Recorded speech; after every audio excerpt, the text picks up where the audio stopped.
Welcome, episode 2 of New York Muscle Radio. Anthony Bevilacqua here with Coach Brozer, Eric Brozer. He's coming to you live from Cali, and I'm in New York. Today we're going to give us little tips on each body part. We're going to talk about the best mass builders for each major body part and kind of give you guys our tips to succeed per body part.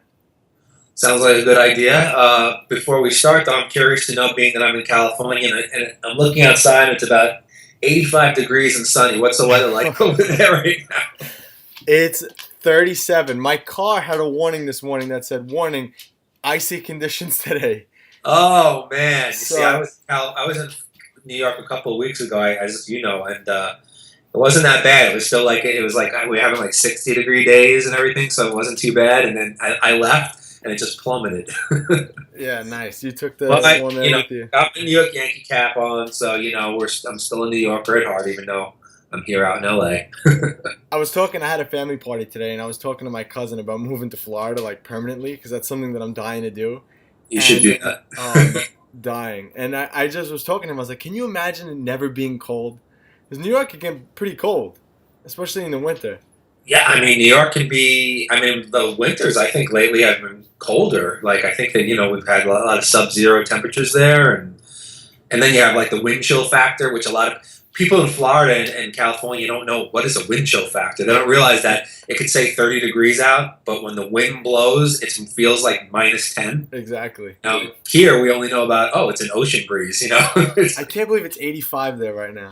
It's. I mean, it might not be quite like 85, but I was in the gym before, and then I came out of the gym and I just sat down on a chair and I made a phone call and the sun was beating on me. I'm like, man, it's so hot.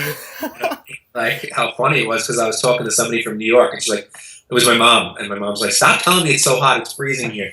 But anyway, but yeah, Florida is. I lived in Florida from 2003 till 2010.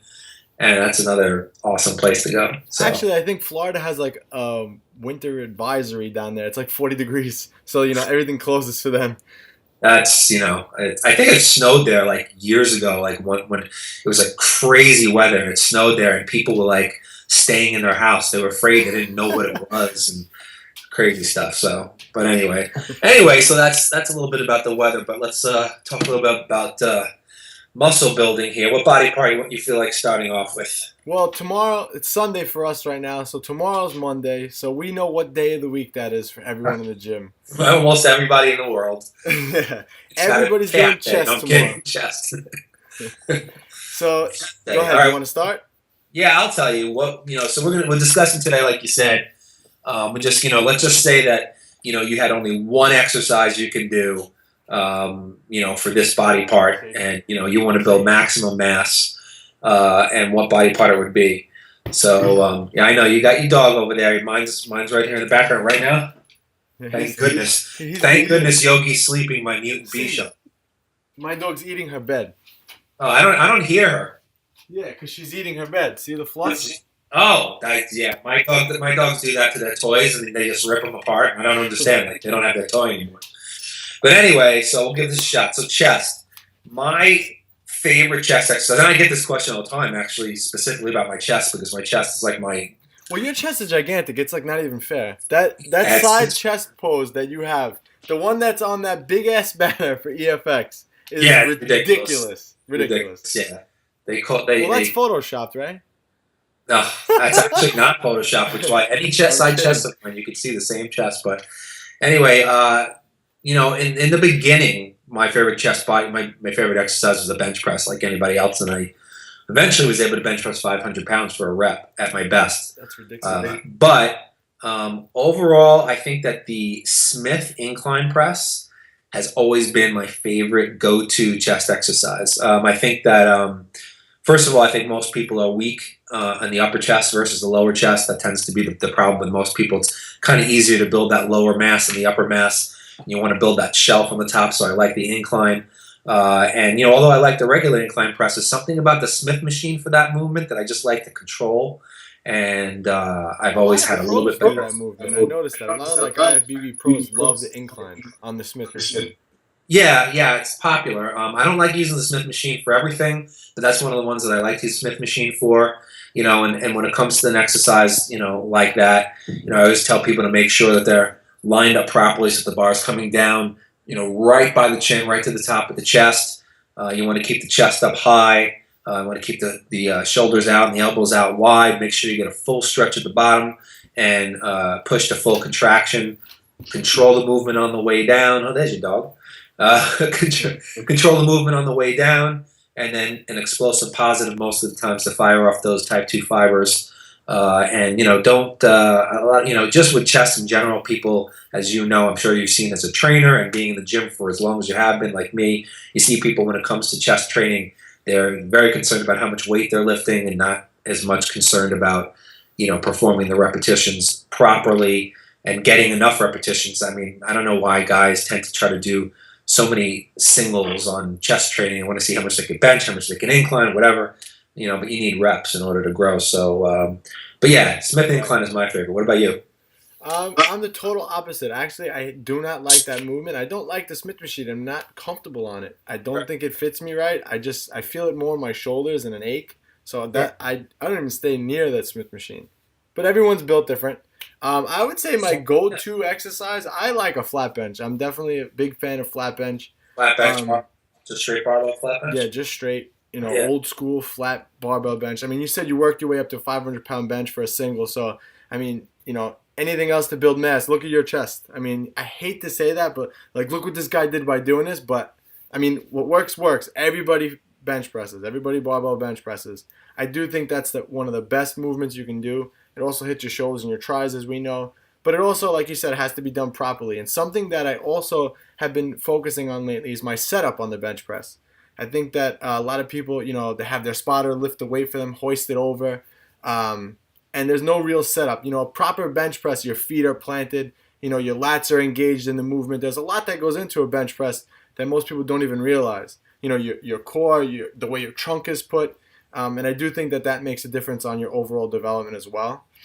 Well, you're 100% right, because most people, when it comes to pretty much any chest exercise, even if it's a fly, even if it's a dip, cable crossover, you want to position your torso so that the chest is held high and the chest is pressed out and there's a slight arch in the lower back and that the shoulders are back and down. You see a lot of people when they press, they're tricep pressers or they're shoulder pressers and they let their shoulders come up above the chest. So, yeah, I mean, you're going to bench press. Especially, that's the movement that's probably the most abused. You gotta use the proper form. Don't worry so much if you're not moving quite as much weight, and just worry about feeling it in the muscle. But yeah, I mean, the bench press, without a doubt, is that's been the king. That's been the king of all the Schwarzenegger, Columbo, Ferrigno. Those guys built monstrous chests, with the bench press. Yeah, bench press was the cornerstone. Actually, an old time guy that a lot of guys might not remember is what's it? Serge Nubret. He was a guy.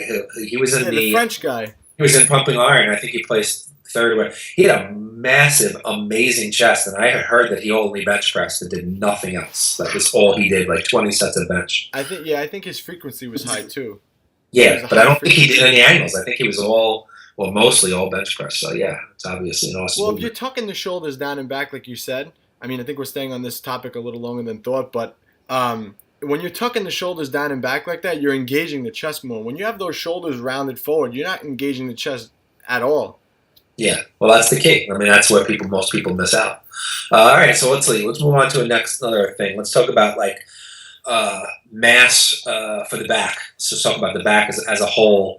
You go first this time. What's your favorite? All right, so back training. So now, my younger days, I always did, I always thought you have to do pull-ups, pull-downs, anything like those movements.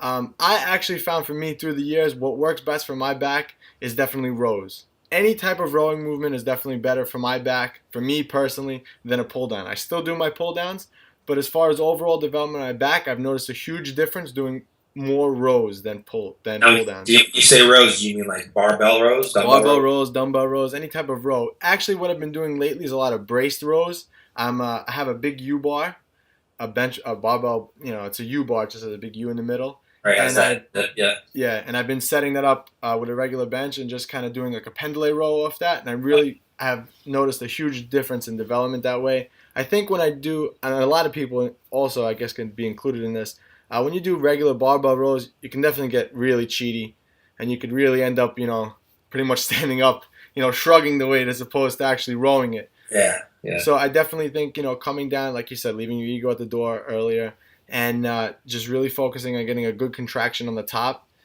And we always said this. It's always with, moving the weight from point A to point B. It's about feeling the muscle.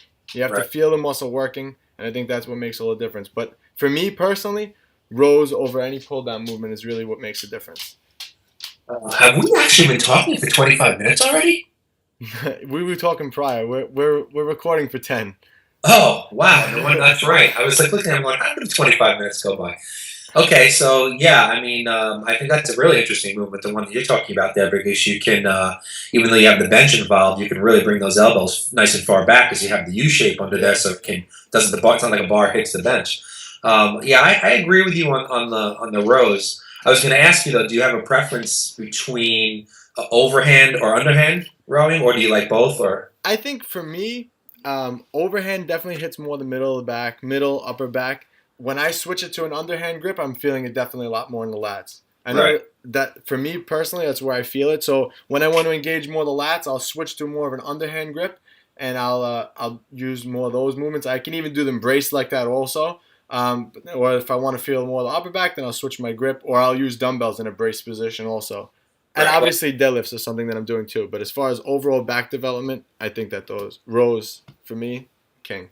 yeah, well, I mean, obviously, just speaking to the grips, anytime that your elbows are out wide, you're going to engage more of the middle back, middle traps, rhomboids. Of course, the lats are still firing, and then anytime your hands are close or underhand grip and the elbows are close to the body, you're going to hit more of the actual belly of the lat. So that's for people, for people to think about when they do back programs. They got to switch their grips. But for me, my favorite exercise, if I can only do one, it'd be the one-arm dumbbell row. Sometimes I do them. If I want to do them a little bit heavier, if I'm going a little heavy that day, I'll do it with my knee up on a bench. If I'm not going necessarily that heavy, I'm going for maybe more reps. I'll just keep my feet on the floor. I'll just put my hands on the dumbbell rack or something, and I'll do them that way. I like to, sometimes I'll actually do a one-arm row where my hand is in a neutral position. Sometimes I'll actually do it in the overhand position like this and pull more like you would with a wide grip row, but one arm at a time. So I switch that around, but I like the feeling of the one-arm row because I really like the stretch at the bottom. I really love stretching a muscle before I contract it. And with the one-arm row, I'm able to really, really exaggerate that stretch. Sometimes I'll actually even hold the stretch for a second or two before I pull the rep up. And I love one-arm movements in general because unilateral movements like that just allow me to have a little bit more focus and concentration. And I think the fibers will actually, fire off more fibers one arm at a time, so unilateral training is good. See, one thing with not to cut you off, I'm sorry, but one thing with one-arm dumbbell rows that I've noticed is hip placement. A lot of people put one foot in front of the other, and what I've noticed through the years is a lot of people's hips actually misalign that way because they're kind of at a stance angle. So what I've been doing when I've been doing one-arm dumbbell rows is I actually brace myself off either the rack or off a bench with one arm, and my legs are actually in line, so my hip and my back are actually straight. So it's a little harder because obviously you're not stanced, but when I do it that way, I also notice that it keeps my back nice and straight, and I'm able to get actually a better stretch at the bottom because I'm straight. When I'm sideways, when you're angled a little bit like that, you have a little bit of your hip is turned away from where the lat is. Right. Well, I mean, that's it's a good example. Another example, like before, I was saying that's like an individual. There's certain exercises. Obviously, there's certain form points that you want to recognize in every exercise, but then there's certain things that will vary from person to person. So that's something that you found works better for you. For me, I actually do have my hips a little bit different. One is behind the other, but not overly exaggerated. But that seems to work better for me. But anyway, so like we've said, there's some individual differences. But I love the one-arm row, like I said, for that. I do make sure that I go full stretch to full contraction at the top. One thing that I see people do all the time is they actually will twist the body at the top. They'll actually try to come up so hard that they're twisting the torso, or because they're trying to get the elbow up way back behind them. You don't really want to do that. You want to keep that back pretty much flat and arched. And you just want to pull the elbow up to the side of the body to contract the lat. If you go any higher than that, you're bringing in the traps and the rear delts. But yeah, I mean, it's a great movement. I feel that movement. I can go really heavy on it. grab a 150-pound dumbbell and do 4 or 5 really slow reps, or you can, grab an 85-pound dumbbell and rep out, 20 reps or something like that. So, And those really gas you. Heavy dumbbell rows gas you. It's almost like doing a squat. It really is. Yeah, there's something. I think it has something to do with the twist at the bottom, maybe compressing your diaphragm or something. Like it just wins you so bad. It really does, more than any other back movement. Absolutely, 100%. So that's back. Let's talk a little bit about let's do shoulders. Huh? Let's do shoulders. Boulder shoulders. Yeah, that's why I said delts. Let's do delts. I'll go first this time. Let's see. What's my favorite shoulder exercise? I think for me. See, we're talking about an overall mass builder, so I'm going to say. I already know what you're going to say. No, you don't. I do. No. I'm telling you, I do. No, you don't. You're not going to know because I was going to say side laterals, but that's not really a mass builder. I mean, that's probably. I already know. See, I told you. You ready? That's what you're going to pick. You ready? What am I going to pick? Heavy upright row. Oh my God, you're right. Told you I was going to know. Oh man. Either you're psychic or you just know. Yeah, actually, I love upright rows, but I love doing them in a very particular manner, which is with a very wide grip. The close grip upright row is too much traps for me, plus also impinges my shoulders quite a bit. I agree with you 100%. Wide grip, upright row, really, really good movement. Actually, do you ever do them with dumbbells? I do. I actually do them with dumbbells, one arm at a time, a lot. Me too. I prefer them with the dumbbell, actually, one arm at a time. Yeah, that's a great movement too, because that way you can manipulate the position of your wrist, so you're not kind of stuck in any kind of position. So yeah, but going back to the barbell upright row, I'll go with a grip that's actually outside, a little wider than shoulder width, because I like to try to focus on the side deltoids, which is to build the cap. And I don't, I used to go real heavy in that movement and try to move a lot of weight, but I realized that when I was doing that, even though my form was still pretty good, I was finding that I was using a lot more trap just to get the weight to where I wanted to, usually up right below the chin. So I cut down on the weight quite a bit, and I made my form even more strict so that I would really be focusing on pulling with the deltoids. And now the way I do it, I really feel a heavy contraction in the side deltoids. And I think that is a movement. A lot of people complain, they want to build that cap on the side, and everybody relies on side laterals, all different versions, which, is, obviously an amazing movement for the lateral deltoid. But I think that when they're not building size through laterals, they need to get into those really wide grip upright rows and just start to build that cap. So that's my favorite. I think I just had to do one. Agreed. Mine definitely is going to be a strict overhead press with a barbell. Weird movement, I know. But for me, I really feel that a lot in my delts. When I do a seated barbell, I don't feel it as much. For some reason, when I'm standing in this upright position, I guess maybe I control the bar a little bit more because I have it over my head. I'm not really sure. But for me, I definitely feel it all in the upper area of the delt. Definitely across for my side laterals also, I feel them. So I'm going to go with that, a strict overhead, press. So when you do it, you're talking a standing overhead military press. Yep. Where do you bring the bar down to? I make contact with my collarbone. All the way down to your collarbone. Okay, good. When I do them seated, it feels awkward for me to come all the way down for some reason, and I think it's just the way my back is on the bench. So standing, when I do it, I can get all the way down, and it feels really comfortable for me. It's a hard as hell movement. It's not easy at all. Jay Cutler, former Mr. Olympia, was a big proponent of the standing military press, and not as many guys do that as the seated version. So did you ever try them? Oh yeah, I like them. I don't do them. I usually will do them when I'm doing like a lighter week or a shock week when my reps are a little bit higher and I'm not too concerned about weight on my lower back. I'll even sometimes do them that standing pressing behind the neck. I like that too, but I'll go, again, I'm not too concerned with weight. I'm concerned with form and feeling the muscle. So, I don't have any problems pressing behind my neck. And sometimes I'll use them as part of a superset. But yeah, I mean, I definitely like the movement. I certainly wouldn't be throwing too heavy a weight on there anymore after doing training all these years, but I do like the standing press. But anyway, so let's see. So we got shoulder, we did chest, we did back, we did shoulders. All right, wait. So tomorrow's Monday, so everybody does chest on Monday, but they always do a body part with chest. So let's go with that body part next, and that body part we all know is biceps. Except for the guys who like the chest and tricep. True. I actually, when I have done chest with another body part, I've done it, obviously I've been training for so long, I've done it every which way, but I've always preferred chest biceps over chest triceps. Yeah, me too. Itself. Yeah. So anyway, yeah, so let's talk biceps. So what would be, I think I went first, you tell me. All right, so mine is definitely going to be a concentration curl. Oh. Concentration curls for me, oh man, they really work on my biceps. Well, actually, when I first started, I hated them. I never really felt them, and I was like, I don't know about this movement. So, you know, you always, the way you really advance is you have to try everything. And you have to kind of always start slow and really focus on feeling the muscle working.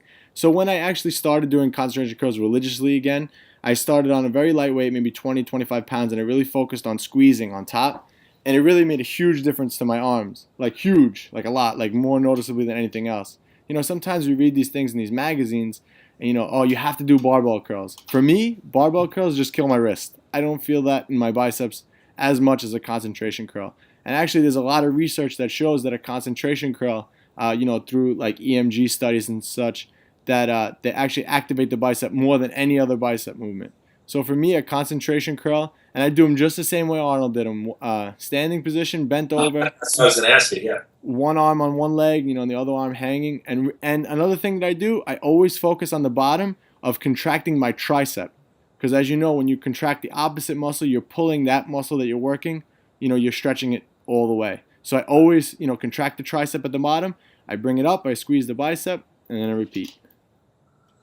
All right, so that's an interesting movement to pick for a mass builder. But yeah, I agree. That's I love concentration curls. That's a really good movement. So I can't pick that one.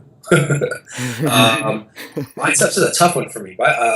There's so many movements that I enjoy for biceps, but I'm going to say that ironically enough, and this is probably not something that people would generally would think as a mass builder, but I actually just like low cable curls with a straight bar. I'm a proponent of barbell curls, not a proponent of ridiculously heavy barbell curls where people start swinging the weight and all that kind of stuff.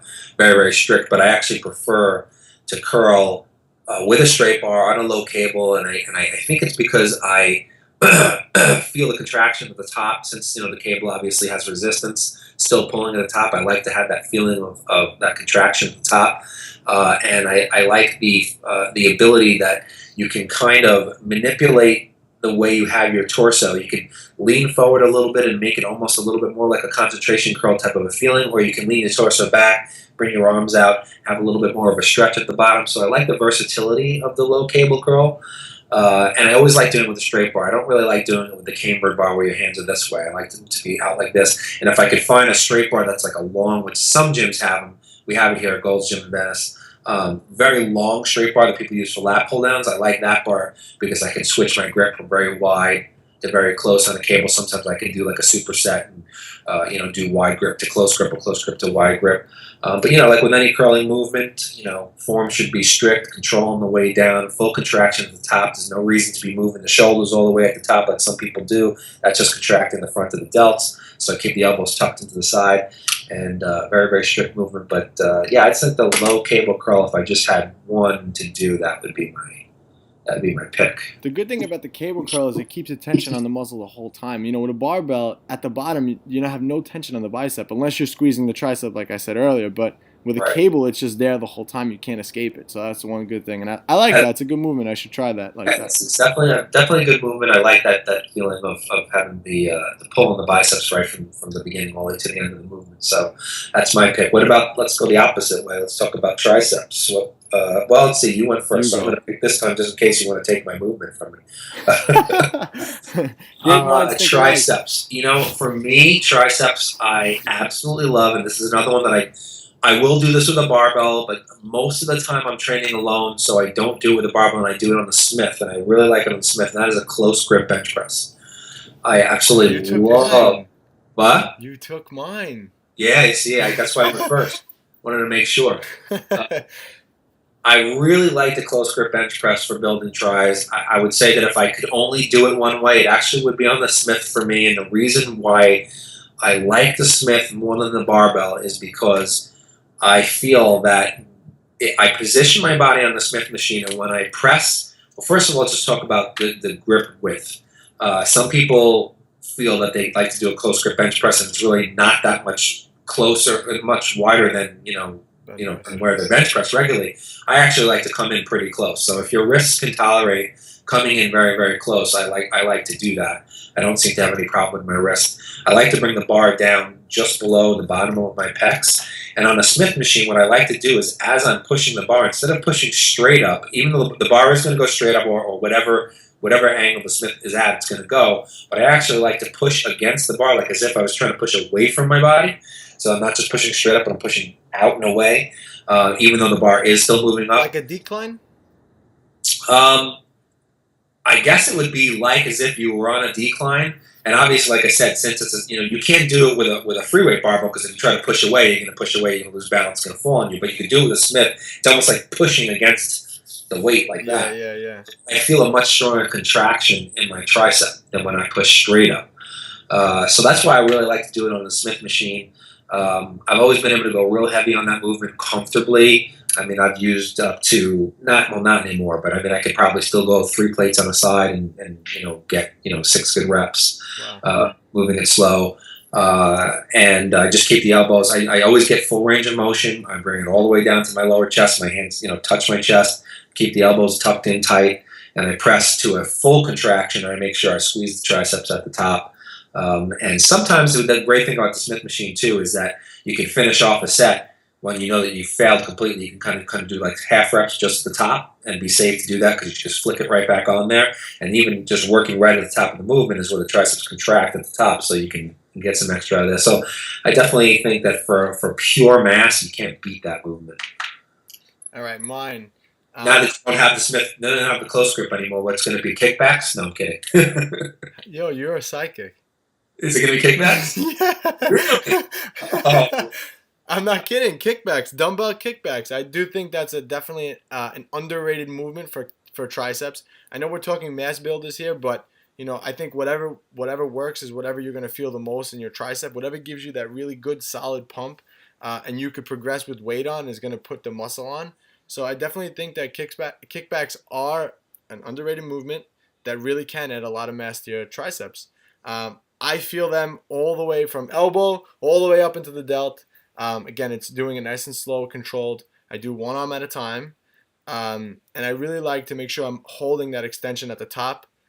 So my weight, I don't really go too heavy with it. I can, but then I get a little cheaty. So, everything in moderation. So if you want to work your way up to building up and heavier weight with it, you can. But I always like to go back down then. So if I do a set with 60 pounds, I'll always, drop it back down to 30 and really feel it. Because it is important to overload the muscle as well. So I definitely think a kickback with the elbow high up is really going to make a big difference on people's triceps. Almost like a concentration curl for the biceps. The kickback with the triceps is almost like the equivalent concentration curl. Well, you took my close grip, so I had to come up with something close second. Well, I'm surprised that actually you picked that one. I used to never be a fan of that movement. It's funny because I used to train in a Powerhouse gym in Long Island. It's not Powerhouse anymore, but it was in Belmore. And I used to watch, there was a guy named Jimmy Pilecki. I don't know if you know his name, but he was known as one of the strongest guys. He was never a competitive bodybuilder. He was just kind of just like always just big and ripped. And he was just very known in the New York scene. I used to see him do tricep kickbacks with a 150-pound dumbbell. And although we're not talking about super strict form where his body's not moving at all, it was actually, he was doing a full kickback. He was using momentum, and his body was, but it was unbelievable to see. It was absolutely, he did some really insane things. And how big were his triceps? He was a big guy. He probably only weighed about 220, but he probably had 21-inch arms, hard arms. Wow. He was known for doing some really quick skull crushers with like 405, and oh my god. I think he could bench press like 600. It was just a strong dude. Anyway, but yeah, I used to never really like the kickback, but I've recently started doing a lot more of those, and I agree with you. It's a very different movement from any other tricep movement. Even a lot of people would say, "Oh, doesn't it feel like a push down?" It doesn't feel like a push down. It's a much stronger contraction at the top. Much, because exactly where the weight. When you extend out, the weight is fully against gravity at that point. So you're really going to feel that extra contraction on top just from the weight alone. Yeah, so I think that it is a good movement. And I'm just going to point out right now, since we're talking about mass movements, so a lot of people like, thinking about those heavier movements. But the truth of the matter is that, any movement can build muscle. Yep. If you fatigue the fibers, Mm-hmm. and you fire off the fibers and you work it hard enough, And you progress. a leg extension can build quads, a cable crossover can build chest. Yep. Not that these should be your central movements, but when people say shaping exercises, that's ridiculous. There's no such thing as a shaping exercise. Everything's building more mass. It might just be focusing on different areas or firing off different motor unit pools in the muscle. But anyway, last, I think we've hit pretty much everything major, but we haven't talked about hamstrings. Hamstrings pretty major, so let's say. But we didn't talk about legs, period. Oh, we didn't do any quads? No. Crap, let's get to legs. I'm thinking we did quads already. All right, let's do quads. You go first. So come on, I'm going to steal it on you. Come on. You're not stealing on me. I'm going to have something different. We're doing straight quads. Just straight out if you want to build quads, yeah. Oh, I have two. Definitely a front squat, 100% a front squat. Done correctly, a front squat is an amazing movement for quads. And my second movement, I'm cheating, I'm using two, is a sissy squat. Done correctly. A lot of people don't do those, but I love those. Those are great for the quads. Do you ever do them correctly? A real sissy squat, basically we lean back. And if you watched... Well, you didn't watch it, but if you saw one of my last Be Built by Broser episodes, I think it was number 7 or 8, I can't remember, I taught my athlete on that thing a true sissy squat because I love them. And I think that they are awesome. You very rarely see everybody do the sissy squat on those little stupid benches where they hook the feet under and it goes like behind you and they call that a sissy squat. Which are also good for beginners. They're fine, but they're not a sissy squat. No. What we're talking about, a true sissy squat, because that hits the thighs in a very unique way. So, yeah. Wow, see, we have a lot more in common than we thought, huh? Yeah, how come you're not as big as me? Hey, listen. If I got some years on you, you'll be bigger than me soon. But front squats, so that's interesting. Though, my question to you on front squats is, how do you like to hold the bar? Across, or do you hold? How do you do that? Across. My biceps are too big to do this. Oh, that's true. That's from the concentration. And my chest is so big, I don't even have to hold it. I just drop it. Oddly enough, when I put my hands in that position, I don't even hold the bar too much. I mean, I really shouldn't be saying that because it's dangerous and no one should ever try that. But I guess the way it sits like this, my delts and my collarbone kind of make a perfect pocket for the bar. So I can kind of like keep my hands pretty loose on the bar, no matter how heavy I go. Really? How heavy can you go on that? Because my issue's always been that it actually does hurt me when I go too heavy on that. The heaviest I've ever done was 335. Wow, that's a lot to hold up there. That's a lot. It is. It is. But done correctly, that movement really hits a lot. You know, it definitely hits your abs also. But I definitely feel that a lot in the front. But what I'll do is, it depends on the workout that I'm doing and what I'm trying to achieve that day in the gym. But I like to warm up with like a sissy squat, as I think that definitely gets the muscles firing, and then I'll do a front squat, or I'll do the opposite way around. You know, kind of like how you teach in your program. Right. So you prefer, if you're just something on pure quad building, front squat over back squat? Yeah. Well, back squats do work, but they're going to hit more of the whole leg. You're definitely going to get more glutes with a regular back squat, more hamstring type stuff. But front squat, purely I think is going to hit more so the quads. That would be if you only had to pick one movement, you're like, somebody in the world said to you, you're only allowed to do one movement for quads. That's it. You'd be front squat. Yep. Okay. All right. Well, that's definitely a good pick because not that many people do them. I think a lot of people are uncomfortable with them. But if you're comfortable with them, it's an amazing movement. For me, I think what has built my thighs the best has been a hack squat. That is a good one. The basic hack squat machine. Obviously there's all different ones. Some have different angles. I've had favorites that I've liked in certain gyms. If you have a variety of angles in your gym, like I have at Gold's Venice, you can pick a different one every single time. But just a good basic hack squat machine for me, taking the lower back out of the movement, it's kind of similar to the concept of a sissy squat. It brings much more thigh into the movement, takes some of the hamstrings and glutes out of it. And I like to do hack squats, rock bottom, literally ass to my heels. There's no parallel for me. I go all the way down to the bottom. I sometimes have to be careful not to bottom out the machine because I love to go all the way to the bottom. I'm able to still go heavy like that. I don't have any knee problems. I've been doing this for so long. I don't have any knee problems doing it that way because I control it. I control that negative all the way to the bottom, 2 or 3 seconds at least to get down to the bottom. And I don't jump right out of the bottom. I'll stop at the bottom for a moment so that I get a good muscular contraction out of the bottom and not, bouncing off the knees or, putting stress on the knees. And like I said, I can go pretty heavy. That's another movement that sometimes I like to go super heavy for 4 to 6 reps. It's also a burnout movement for me where I like to go, 20 reps, 25 reps, to kill it at the end. Another thing about hack squats is that I like the versatility of the platform and being able to use wide stance, close stance, stance at the top, stance at the bottom, because every one of those stances gives you a really different feel in the quads. So you can really get, inner quads or the sweep of the quads. You can bring the feet down a little bit more to focus, almost like a sissy squat, a feel. You get a heavy stretch in the quads, or if you bring your feet up, you will engage a little bit more hamstring and glute. But yeah, for me, hack squats is my number one. Now, have you ever tried the hack squats with the barbell? Absolutely, yeah. I mean, I've been around forever, so I've tried everything. But yeah, I mean, that's a good movement too, especially for people who, home trainees. They don't think about that. People who don't have a hack squat machine at home, they can do hack squats holding the barbell behind the back, like you said, and it's an awesome movement. Do you find that one's as efficient as the machine one?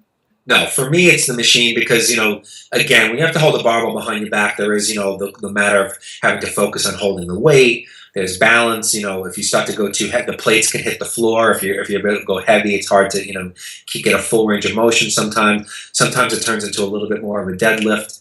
So I think that, that's something that I would do every once in a while. For myself, just to change things up or give myself some different kind of a stimulus or just throw my body off. But no, for me, it's just a straight out, a good hack squat machine for me is my favorite mass builder for quads. I agree, and it's definitely underused that movement as well. I mean, especially I work in a gym, so I'm there all day, and the amount of people don't use it and when they do use it, they don't go all the way down, or they don't use they're coming off the platform. Their backs are coming off the pads. Yeah, that's bad. So that's definitely a great movement to use. I like that. That's my baby. I love hack. I did my fair share of regular back squatting, which everybody's supposed to do, and they say that's the king. Well, not for me. I think that if you want to build serious size just in that quads, I think the hack squat is awesome. Front squat is awesome as well. So let's turn our attention to hamstrings and wrap this one up. You went first, so I get to go first now. If you say the same movement as me. Well, you know what? There's not that many movements for hamstrings. It's not that versatile. I almost would want to say stiff leg deadlift, but I wouldn't say that's my favorite. I would actually say, and I'm going to be a little bit specific on this. I'm going to say a lying leg curl, one leg at a time. I think that the lying leg curl allows you to use a lot of weight, and you can get down to that 4 to 6 rep range and still do it strictly. But I love to do it one leg at a time, make it even more strict and isolated. It's like a concentration curl. Yeah, the concentration curl. But a lot of people rely when they do one leg movements. They'll do it on the standing machine because the standing leg curl is made for that. You're supposed to do them one leg at a time. Sometimes they don't think about doing a one leg movement on a seated leg curl, a lying leg curl, or different exercises. I love it on the lying leg curl. And I think that what people do wrong in that exercise is, first of all, they don't control the negative. We see that a lot. Sometimes they bounce out of the bottom, which is bad, terrible for the knees. Puts a lot of stress on the back of the knee. You got to keep control at the bottom. I like to go all the way down to full stretch, and I want to come all the way to the top and contract and think about it, just like you said, like a concentration curl for the hamstrings. So you want to get that squeeze at the top and hold it for a second and then come down slow. But yeah, for me, that has made a difference in my hamstrings because when I actually literally get like almost like to where it wants to cramp up, like that feeling like it's just about ready to cramp when that muscle's fatigued. That's awesome. Yeah, so I know that I'm really, really hitting it hard with that exercise. So yeah, I would definitely say single leg lying leg curl for me. All right, I'm going with a glute ham raise. Oh, that's a good one. That's what I'm going with. The reason why I like a glute ham raise is because you can definitely get actually a full range of motion stretch with that. I like yours too because you can get a full range of motion stretch with that. But a lot of people, when they do like a double leg, like you said, they don't go all the way down. But with a glute ham raise, you're locked in. You have to go all the way down. And that full range of motion at the bottom, all the way up, you have constant tension on the hamstrings. It's just a really good movement. Hard movement. Not an easy movement. Definitely not for beginners. And to start out, you should be using like some type of a barbell or something to push against the ground to kind of anchor to the floor so you can hold on to as you go bend forward and back. but definitely a really good movement. And it's really hard to cheat with that movement unless you start bending your whole body and your whole torso. But Yep. I think what's good to know, and it's good that we both pick those kind of movements, is that for full hamstring development, you need a movement that's a leg curl type of a movement, and you also need a movement that's a hip extension type movement, which would be either a stiff leg deadlift, a glute ham raise, or even a hyperextension done properly can hit the hamstrings, because you want to work all functions of the hamstring muscles. So it's good to have, But I do think that the single leg curl, like you said, I do really think that mimics that, because you're one leg at a time. You're a little more freer on the machine, so I do think you can kind of get that same type of movement from that. Well, but I'm saying that, obviously that's a movement where you're actually flexing you're actually flexing, bringing the calf towards the hamstring and flexing the hamstring that way. I'm talking, you also need a movement where the only movement is at the hips. So there's legs are in that position as well. That way you work both all the functions of the hamstrings. Well, you could do that on that. What I'm talking about is you could definitely do, at least see. Maybe it depends on the machine. Mine at my gym, when I do them single leg, I try to lift my whole leg off the bench, so I'm kind of get that like a little bit of a rolling from my hamstrings. So you try to make it into a combination type of movement. Correct. Yeah. Okay. But that's the way my machine works. Okay. Well, anyway, those are great movements, and. Personally, I also, for when I do a hip extension movement, I love hyperextensions. I'm able to really feel those in my hamstrings and take it out of my lower back. But anyway, I think that completes the basic body parts, and I think we wrapped it up. Pretty good overview of everything, and I hope that was everybody's going to have their favorites. I think obviously everybody's built a little bit differently, but I think that it's important to try a bunch of different movements, and see which ones create a pool of movements that work best for you, and then every once in a while throw something different. I couldn't agree more. I think that that's definitely something that's under, a lot of people just, like I said, you hear this one does this, you have to do this, like we said for biceps, you have to do barbell curls, but, I don't feel it in my biceps, and it wasn't until I thought outside of the box that I actually found one that worked for me. So I think you have to definitely experiment with everything, and I like to tell people your body is your own science experiment. And the only way you can find out what works for you is if you try everything and document everything and pay attention to what you're doing.